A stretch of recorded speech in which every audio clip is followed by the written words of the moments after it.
Frederiquinho Caldeira, amigos de Fred, que não sou eu, e Beckler. Esse sim sou eu. Amigos do Fred Beckler Explicam de hoje, a gente vai falar sobre Ousmane Dembélé, o bola de ouro da temporada 2024-2025, eleito pelos votantes da France Football o melhor jogador do mundo. E a gente vai falar sobre a volta por cima, a reviravolta de Ousmane Dembélé, Fred, que ganhou a premiação que ele nunca tinha sido indicado. E olha que para você nunca ser indicado entre os 30 da bola de ouro, basicamente você tem que ser um jogador da terceira divisão do Campeonato Paulista, um jogador que está lesionado há mais de um ano, porque se você estiver lesionado há só um ano, pode ser que te indiquem baseado no que você fez nos anos anteriores. Então Dembélé, que era esquecido pela premiação, muito provavelmente também porque ele não chegava no horário, não lia os e-mails, agora ele é o vencedor. Pois é, Marcelinho do Beckler, amigas e amigos, o Dembélé, ele conseguiu a proeza de não ser indicado quando basta você ganhar uma Copa do Mundo e ser o melhor goleiro dela em 1958 que você tem voto automático para pelo menos estar entre os 30, como o nosso querido Dibu Martínez, em toda a temporada, e o Dembélé nem isso conseguiu, mas a volta por cima é uma história de cinema, é uma história que poderia estar na nossa HBO Max, porque ele foi de promessa de uma bomba em Dortmund para ser piada em Barcelona e ter uma transformação nas mãos de Luis Henrique na segunda temporada com o Paris Saint-Germain, virando o melhor jogador do mundo, goste você ou não. E a gente vai entrar nos pormenores dessa história depois da nossa vinhetinha esperta.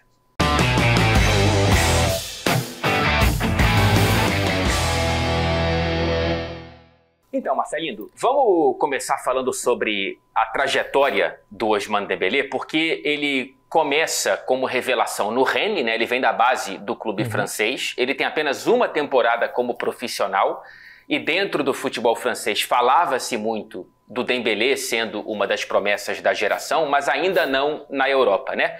Pelo Rennes, ele jogou 29 vezes, já na primeira temporada como jogador profissional, marcou 12 gols, e teve 7 assistências, uma média de uma participação direta para gol a cada 137 minutos, então um jogo e meio, vai? O que é uma média muito interessante, a ponto de despertar o interesse do Borussia Dortmund, que pagou 20 milhões de euros pela contratação do Dembélé, Marcelo. Isso aí, primeiro que parte como um grande exemplo para você que está assistindo a gente, que às vezes consegue o seu primeiro emprego justamente no estoque ou como vendedor do Rennes, e depois você pode ser vendido ao Borussia Dortmund, tal qual uma calça jeans. Curiosidade, hein? Quando o Dortmund pegou, o Barcelona já queria, tá? Quando ele foi para o Borussia Dortmund, já tinha um interesse forte do Barcelona e o Dembélé não quis, porque ele sabia que com Messi, Suárez e Neymar ele não ia jogar. Acontece que depois no Borussia Dortmund ele teve uma temporada de 50 jogos, 10 gols e 20 assistências, uma participação em gols a cada 150 minutos, dá um pouquinho mais de um jogo e meio. Aí ele foi vendido para o Barcelona por 105 milhões de euros, mais as variáveis, um negócio que passou de 140 milhões de euros para substituir o Neymar.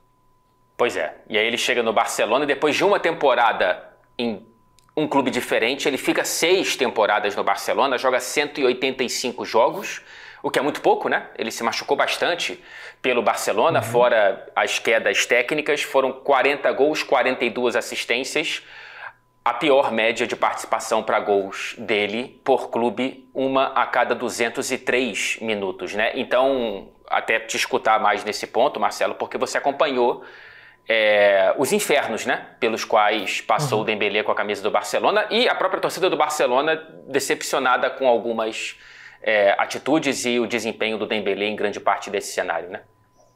Sim, sempre foi uma relação de pouco amor e ódio, nem digo tanto, mas de muito mais mau sabor na boca do que de alegria da torcida do Barcelona. O Dembélé chega com muita tensão e assim, com um custo muito alto, então uma desconfiança muito grande para se ele conseguir substituir o Neymar ou não. Ele estava tão nervoso, ele não consegue fazer aquelas embaixadas na apresentação. Verdade. No terceiro jogo dele, ele tem uma grave lesão muscular e muita gente diz que era por... E já me falaram isso de dentro do clube, que era por tensão. Ele estava tão nervoso, tão tenso, que a musculatura dele estava reagindo diferente ao que normalmente funciona, porque não tinha nenhum dado que sugerisse que ele estava a ponto de se machucar. Sim. E ele se lesionou muito no Barcelona, teve problema de renovação de contrato, ele chegou a ser colocado de lado porque não ia renovar para não jogar os últimos meses. Acontece que o time do Barcelona precisava dele porque não era um bom time de futebol Ele acabou ficando e renovando, e depois saiu quando todo mundo imaginasse que ele fosse ficar. Ele nunca foi no Barcelona o que se esperava dele. Apesar de o Xavi ter dito que ele poderia ser o melhor do mundo, e o Bartomeu ter dito que ele era melhor do que o Neymar. Frases que depois envelheceram bem, mas que no momento que elas foram ditas, faziam pouco sentido. No Paris Saint-Germain, Fred, ele está na sua terceira temporada, são 99 jogos no momento que a gente está gravando isso, e muito provavelmente no momento que esse vídeo está indo pro ar, porque o Dembélé está lesionado. 43 gols marcados, 28 assistências, ele tem uma participação por gols a cada 125 minutos, é a melhor média da carreira dele. Na temporada passada, uma participação a cada 97 minutos. E na temporada passada, só na temporada passada, tá? Ele fez 87,5% de todos os gols que ele marcou com a camisa do Barcelona em 6 temporadas. 35 em uma, 40 em 6 temporadas. E também só na temporada passada ele marcou 31%, quase um terço, de todos os gols que ele marcou na carreira, 35 de 112 gols marcados por clubes e seleção. Então, assim, a temporada do Dembélé, ela, antes de ser eleita a de melhor jogador do mundo daquela temporada, já era um unicórnio na carreira do Dembélé, né? Porque por muito tempo ele foi elogiado pelos dribles, elogiado por ser um ambidestro pleno, né? Assim, impressionante como ele consegue fazer qualquer coisa com qualquer uma das duas pernas, mas ele era um atacante de pouca conversão, né? Ele conseguia mais assistências do que gols e tinha baixa taxa de conversão de finalizações, e com o Luiz Henrique puxando ele para o centro do campo, né, transformando ele num falso 9, o Dembélé se transformou, ele floresceu nesse jogador que a gente não sabe se ele vai continuar sendo, é muito difícil que ele mantenha essa proporção de participações para gol, mas é impressionante a temporada 24-25 do Dembélé, Marcelo. E é curioso porque mesmo que ele não mantenha o mesmo desempenho em números, ele já é um outro jogador. Ele é um jogador completamente transformado, porque a impressão que se tinha dele até este ano no Paris Saint-Germain é a de que ele era isso daí que você tinha dito, um ponta muito rápido e absolutamente imprevisível por ser ambidestro. Quando você pega um jogador tipo o Rafinha ou o Vini Júnior, se o Rafinha, que é canhoto, puxa para a direita, você sabe que muito provavelmente ele vai tentar levar de novo para o pé esquerdo, ou que não vai sair um chute ou cruzamento tão bom. Mesma coisa do Vinícius Júnior pelo Real Madrid, um destro pelo lado esquerdo. O Dembélé, se ele está na ponta direita e ele puxa para o outro lado, ele pode cruzar ou finalizar com a mesma capacidade. Então ele sempre foi visto como um jogador muito rápido e imprevisível, só que de más tomadas de decisão. E o que o Luiz Henrique faz é dar a posição que você precisa ser mais inteligente hoje no futebol, pelo menos a posição ofensiva que você precisa ser mais inteligente, que é a posição de 9 ou de falso 9, porque ele precisa ser inteligente para qual momento que ele vai sair para atrair marcação.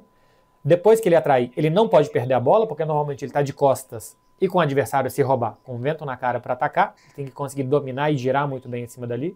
E depois para distribuir jogo, porque uma hora você dominou, girou, trouxe o zagueiro com você, e aí você vai distribuir jogo, como é, por exemplo, naquele gol contra o Arsenal no Emirates, que ele sai, faz essa jogada e distribui depois para o Kvaratskhelia na esquerda e aparece para finalizar.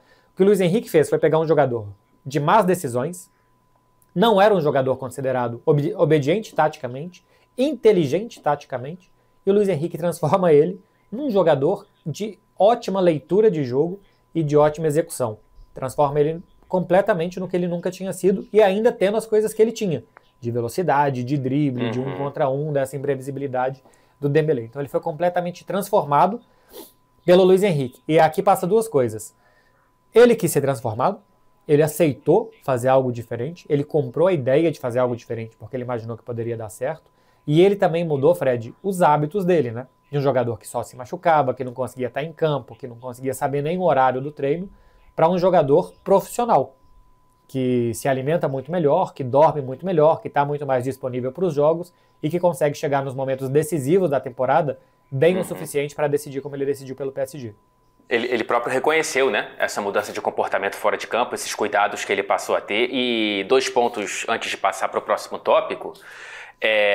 Primeiro que é praticamente o extremo oposto quando a gente fala que o futebol é contexto, né, do que ele sofreu no começo do Barcelona, essa suspeita de que a tensão era tão grande que causou inclusive uma lesão muscular, de um cara que pegou confiança, né, que foi pegando tração, que depois de tomar tanta pancada e depois de passar por tantas transformações e críticas e uma mudança de clube, uma primeira temporada ruim pelo PSG, ele consegue clicar com o novo treinador, com a nova proposta, com a nova posição, com as novas funções.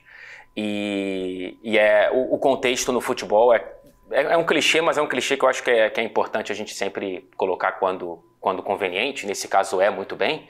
E o segundo ponto é que o trabalho dele sem bola também evoluiu de uma maneira assim, impressionante, né? Tem aquela famosa declaração do Luiz Henrique elogiando o quanto que o atacante dele marca, né? No meio dessa temporada monstruosa de números impressionantes do Dembélé, um dos grandes elogios que o Luiz Henrique fez a ele foi o jogo sem bola e a pressão na saída de bola do time adversário, né? Então, até mesmo nesse ponto, que era muito criticado, né? No jogo do Dembélé pela França, pelo Barcelona e no começo no PSG, ele virou um outro tipo de jogador. Exatamente. E um outro tipo de jogador capaz de vencer a bola de ouro. A gente vai discutir agora se é justo ou se não é. O que fez o Dembélé e o que fizeram os outros jogadores do top 5 da eleição da France Football. O Dembélé teve 53 jogos com 35 gols e 14 assistências. Ganhou a tríplice coroa com o Barcelona. O Lamine Yamal, segundo colocado, 55 jogos, 18 gols e 21 assistências. Ganhou a tríplice coroa nacional com o Barcelona, todos os títulos do país.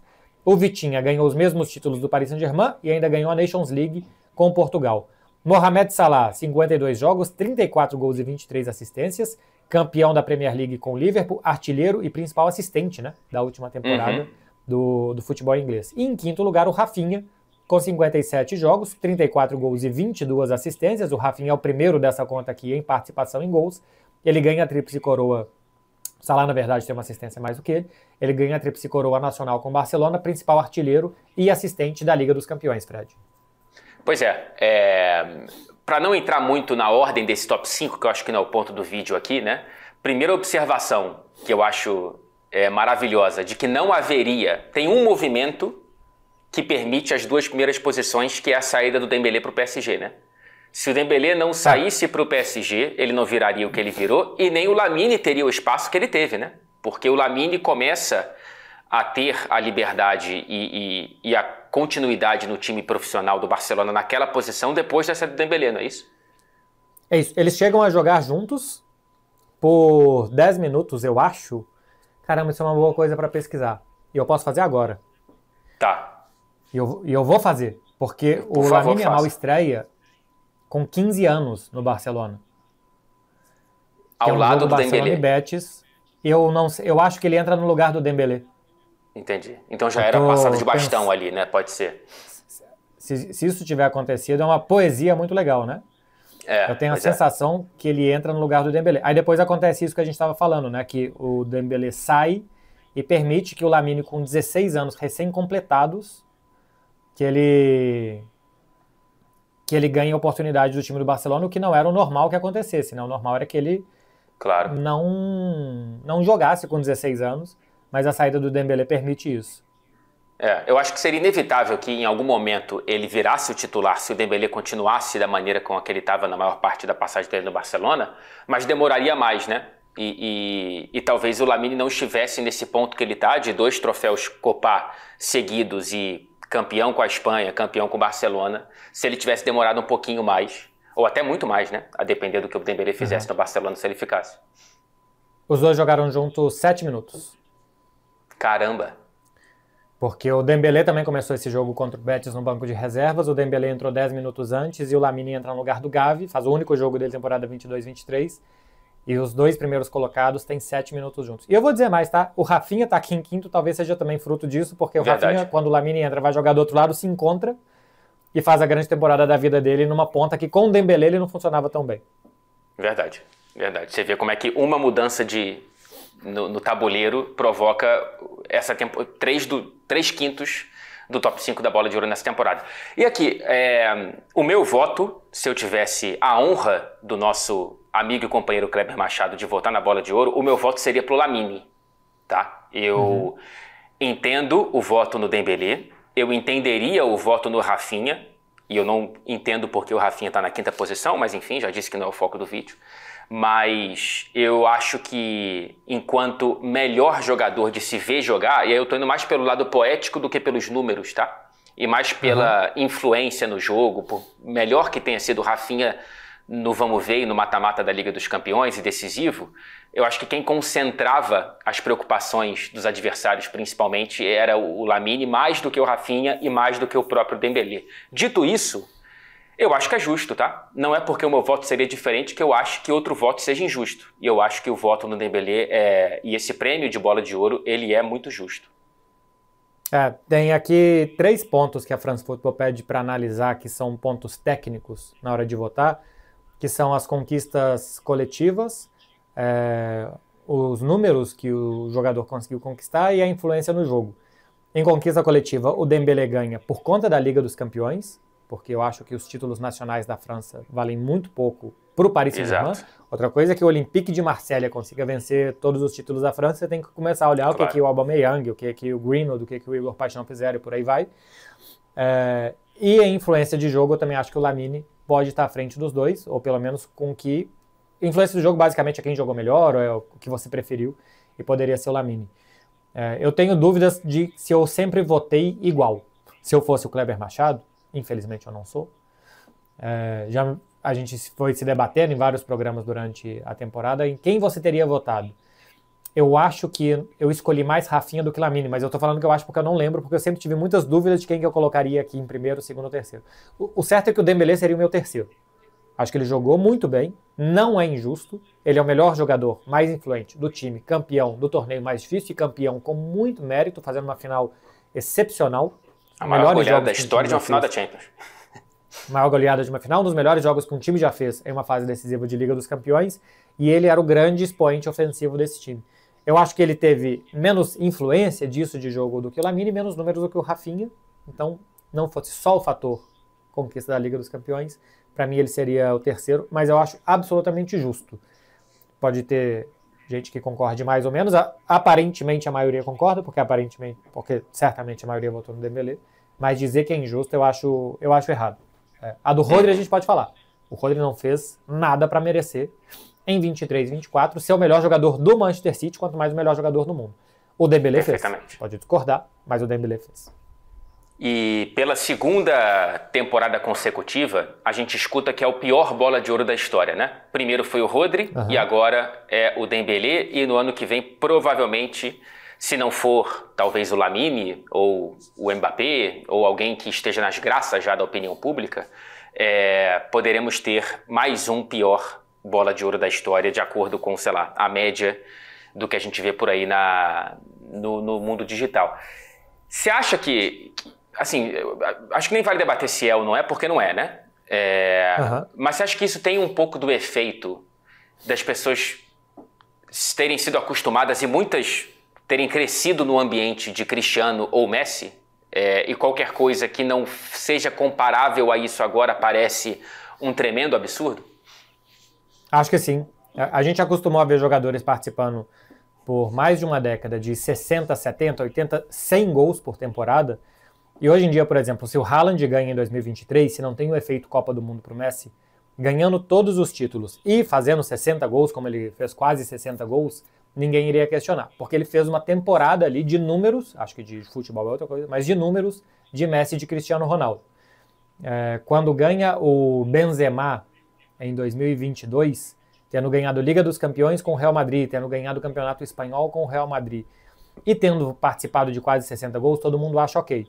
Agora, se você pega um jogador que não é tão midiático como é o Dembélé, o Rodri acho que é outra coisa, que não é tão midiático como é o Dembélé, que é de um time mais coletivo e que tem números, os números dele nessa temporada não são muito diferentes do número, acho que de uma temporada do Messi pelo Paris Saint-Germain, e que ele não foi o melhor do mundo, Messi, quando teve números parecidos no Paris Saint-Germain, dá a sensação de que ele não é tão bom como os outros. Eu acho que ele não é tão bom como foi o Haaland de 2023 por participações, ou fazia tudo que o Benzema fazia em 2022, e muito menos que Messi e Cristiano. Então dá essa sensação de que o melhor do mundo não é mais o melhor do mundo, porque não é nível de Messi e Cristiano.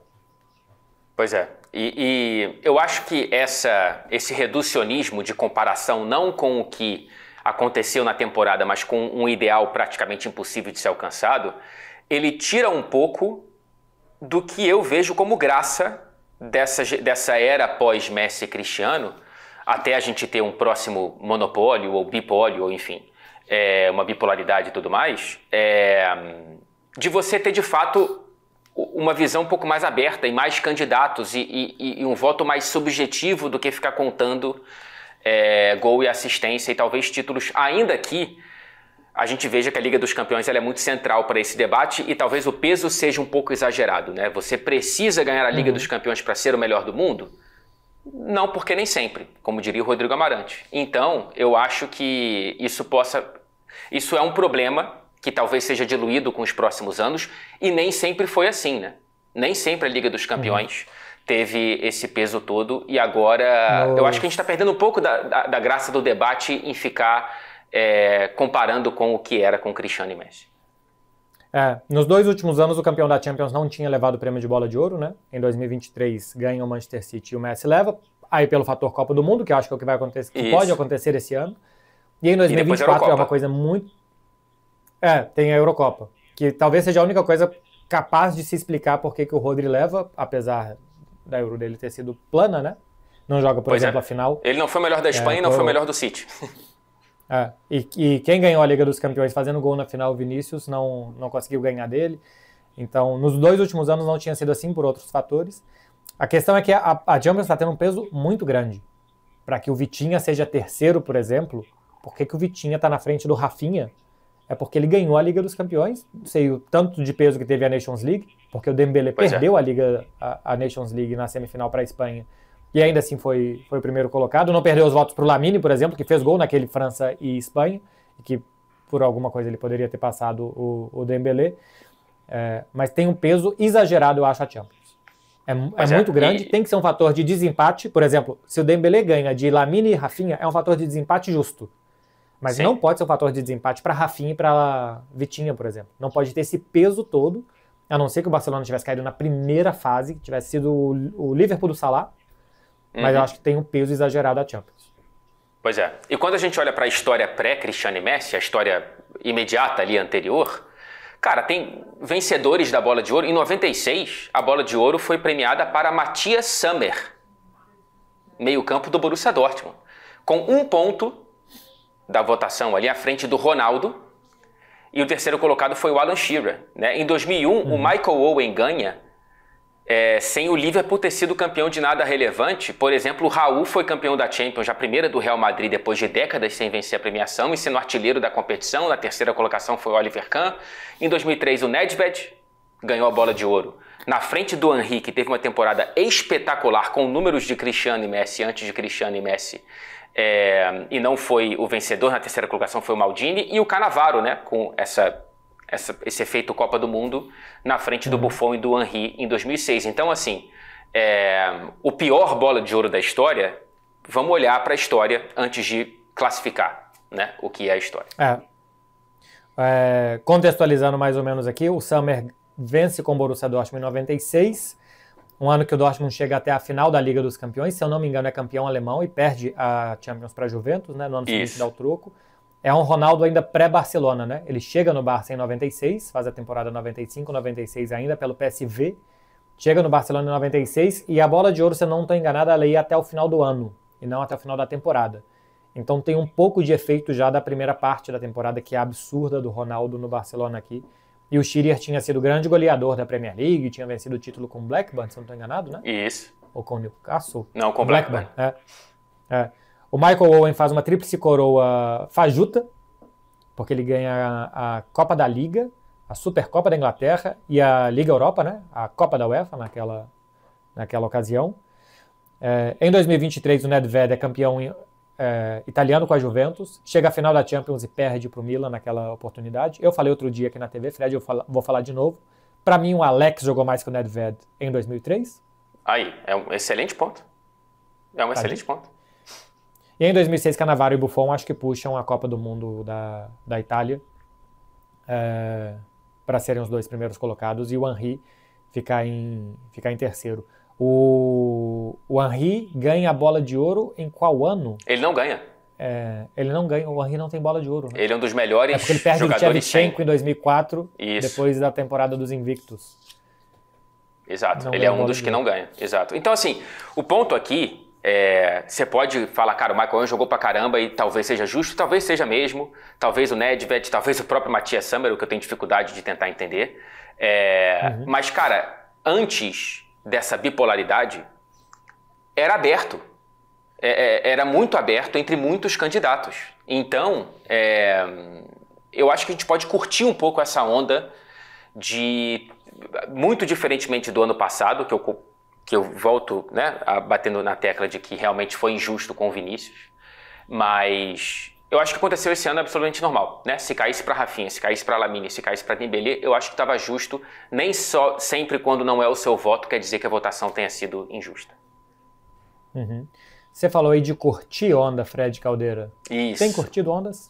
Eu tenho curtido muitas ondas, apesar de não ter muito mar aqui em Manchester, mas de vez em quando bate uma maresia. Eu estava pensando que a gente estava falando de ondas diferentes. Fred Caldeira, isso indica que está tudo dentro de contexto. Tá tudo dentro de contexto, então vamos pegar um tubo e ir para o nosso Out of Context.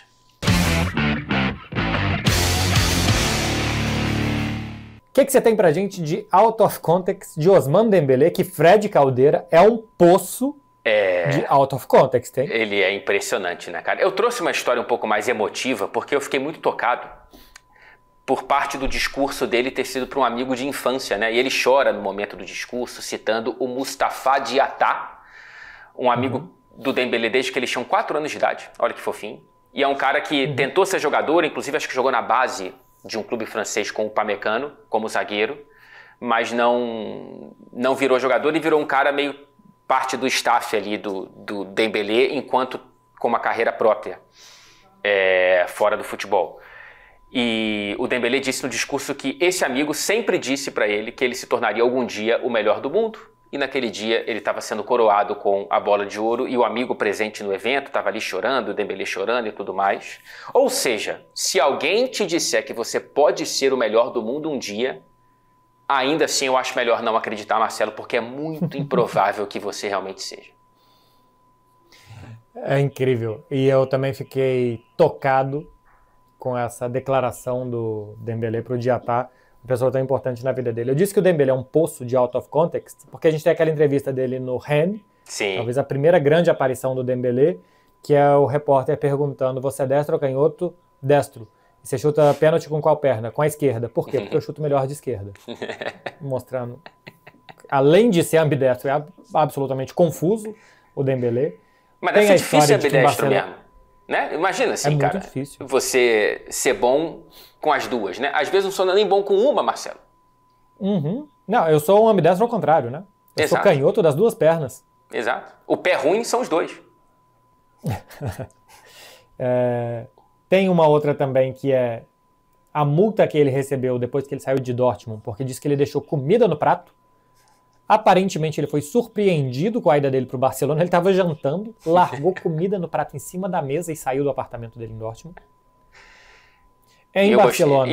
Peraí, desculpa, só um parênteses. O alemão é impressionante, né, bicho? Então a proprietária do apartamento multou o Dembélé porque ele deixou comida do prato, é isso? Mas porque eu saí de um apartamento recentemente em Barcelona, não deixei comida no prato, paguei uma empresa para ir limpar o apartamento 6 horas. Não, eu acho que tá tudo... acho que é justo, né? Mas será que isso aconteceria? E a proprietária não gostou, tá? E quase me multou. Tá brincando? Porque a máquina de lavar tinha não sei o quê, e que porque tinha calcário na borda do box do banheiro. Rapaz. Imagina comida no prato. Então o Dembélé foi punido com razão. Além disso, os atrasos no Barcelona, muito motivados por jogar videogame até tarde, comendo sanduíches de fast food. Então isso levava ele a não acordar, se atrasar e se lesionar, porque comia mal e dormia mal. Então tinha basicamente um farelo a musculatura dele. E teve um jogo que ele estava punido. Eu acho que ele estava punido e por isso ele não foi para o banco de reservas. Eu não sei se ele estava punido ou se ele estava lesionado, ele não vai para o banco de reservas. Mas no Barcelona tem uma regra que você precisa, mesmo não estando relacionado, ir para o jogo. Todo mundo tem que estar lá no dia do jogo. E o Dembélé chegou atrasado, Fred. Para um jogo que ele nem ia jogar. Tem mais. Não sei se eu vou lembrar agora, mas tem mais e mais de Dembélé. Tem uma expulsão dele. Ele é expulso em um jogo do Campeonato Espanhol. Acho que o Ronald Araújo é expulso, faz uma falta. É o Matheus Lahoz apitando. Vai lá e expulsa o Ronald Araújo. E ele era o último homem. Então tem uma discussão se era o último homem, se era chance clara ou não. E o Dembélé chega e começa a falar umas coisas pro Matheus Lahoz, que olha para ele assustado e também expulsa o Dembélé. Aparece o Messi e fala, não sabe hablar, ele não sabe hablar. Eu lembro dessa, verdade. Dembélé não sabia falar, só sabia insultar as pessoas em espanhol. E o Matheus Lahoz fala, mas Messi, ele falou, eu tenho que expulsar, ele não pode falar.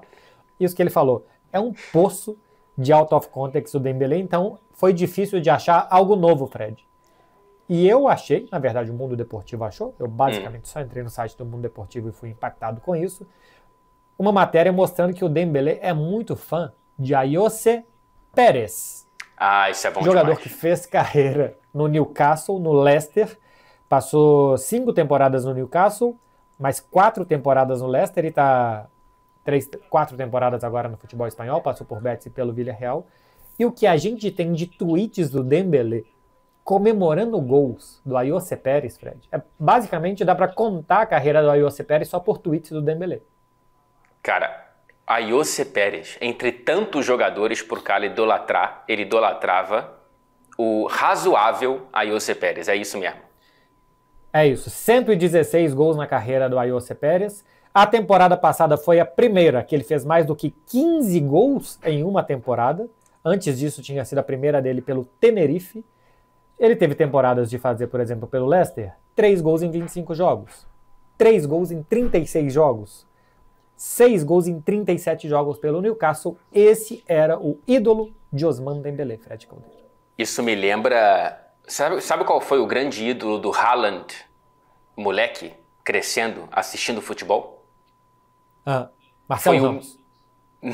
Poderia ter sido. Bem, mas ele é menos jovem do que isso, Marcelo Beckler, infelizmente.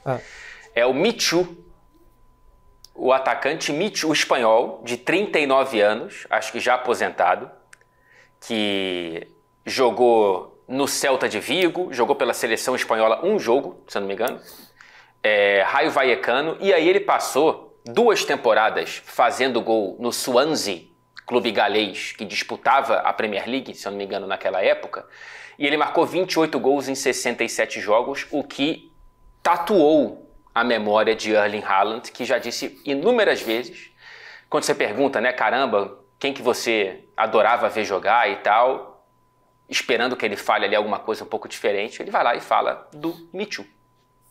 Não, assim, na verdade, aí você está enganado, eu vou ter que te corrigir. Todo mundo espera que ele fale Ronaldo, que ele fale Batistuta, que ele fale Cristiano Ronaldo. Coisa diferente é falar o Michu. É verdade. Que ele fale uma coisa que a gente espera, né? Ele, na verdade, ele vai por uma vertente que a gente nem imaginava.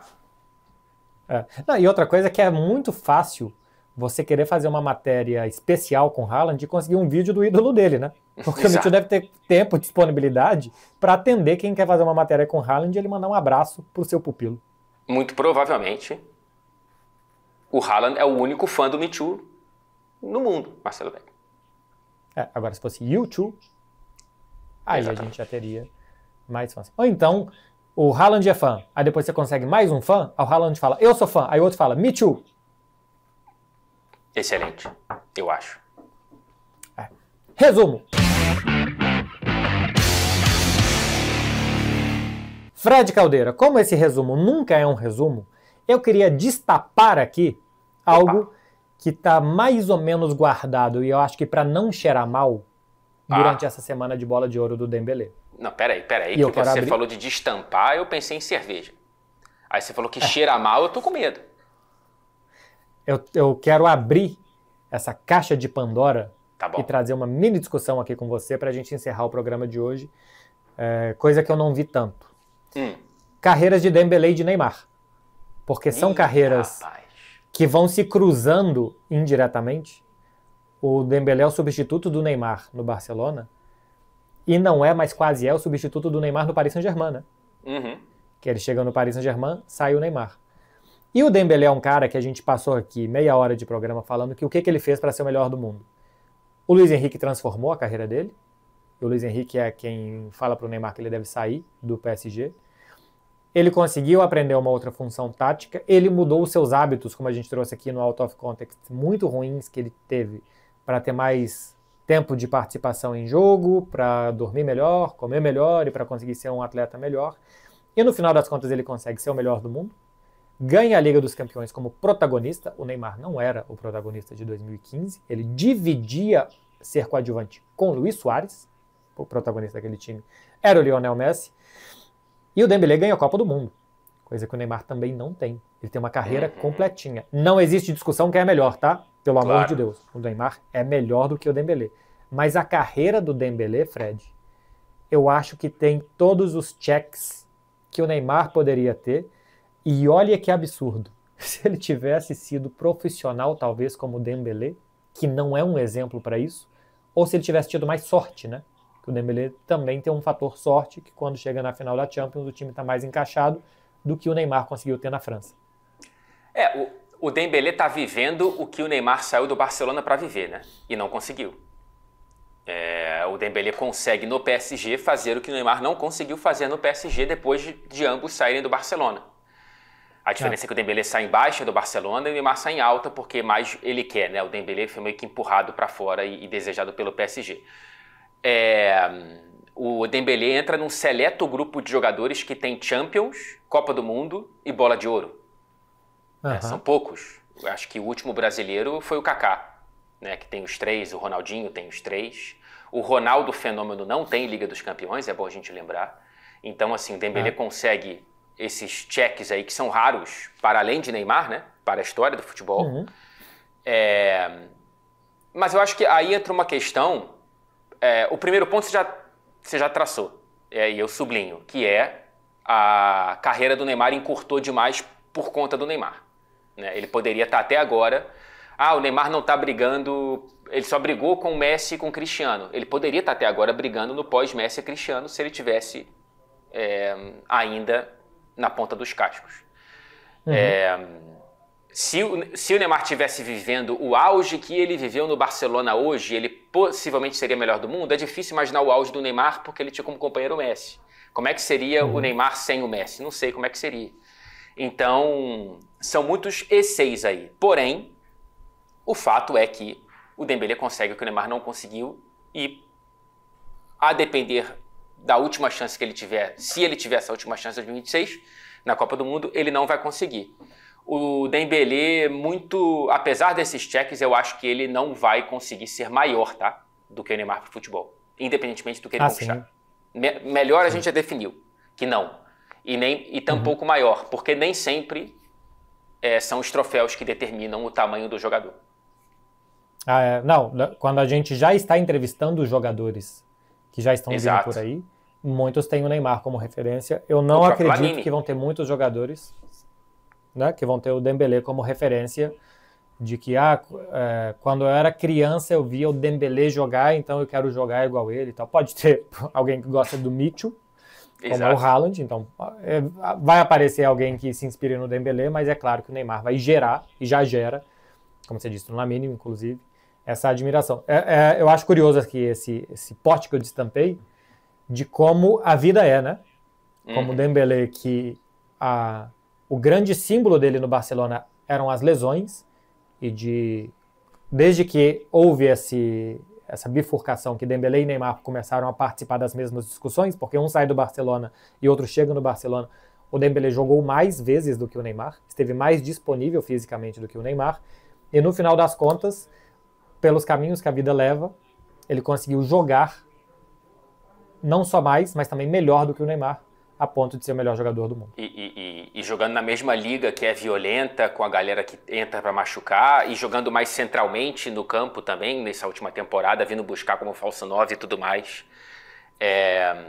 Não é só o Neymar que apanhou na Liga Francesa, né? Assim, tem vários jogadores aí que conseguem uma saúde física melhor do que o Neymar, mesmo jogando na mesma liga. Fred Caldeira, falamos de Dembélé, falamos de melhores do mundo e hoje tem Liga dos Campeões da Europa para quem for acompanhar na TNT, na HBO Max, a segunda rodada nessa terça e nessa quarta. Vocês façam a favor de ficar esperto, porque não tem jogo quinta-feira, são 9 jogos nessa terça-feira, 9 jogos amanhã, quarta-feira. Se você está assistindo isso depois de terça, tem 9 jogos por aí para você. E a gente volta na semana que vem explicando mais alguma coisa, Frederiquinho. E até daqui a pouquinho, porque estaremos juntos na transmissão de Chelsea e Benfica nesta terça-feira, eu em Stamford Bridge e o Marcelinho no Brasil, e também, como sempre, no meu coração. Até semana que vem, gente. Até semana que vem. Beijo.